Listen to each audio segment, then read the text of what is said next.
Welcome everyone.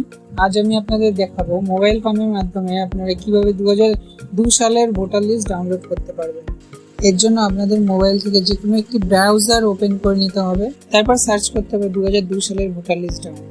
তারপর একদম প্রথমের ওয়েবসাইটটাই ক্লিক করবেন, তারপর ডিস্ট্রিক্টের ওপর একবার ক্লিক করবেন। এরপর এখান থেকে আপনার ডিস্ট্রিক্টটি সিলেক্ট করে নেবেন। এরপর দেখবেন আপনার ডিস্ট্রিক্টের সমস্ত পোলিং স্টেশন এখানে শো করছে। এখান থেকে আপনার পোলিং স্টেশনটি বেছে নেবেন। তারপর পোলিং স্টেশনের ডান সাইডে ফাইনাল রোল লেখা আছে, ওখানে একবার ক্লিক করবেন। ক্লিক করার সাথে সাথেই দেখবেন আপনার পোলিং স্টেশনের ভোটার লিস্টে ডাউনলোড হয়ে গেছে। তারপর ফাইলটা ওপেন করে নেবেন। ওপেন করার পর দেখবেন নির্বাচকের নাম, সম্পর্কের ব্যক্তি, লিঙ্গ, সমস্ত ডিটেলস এখানে শো করবে। 2002 সালের ভোটার লিস্টে যদি আপনার নাম থেকে থাকে তাহলে আপনি আপনার নাম এবং আপনার সম্পর্কিত ব্যক্তির নাম এখানে পেয়ে যাবেন।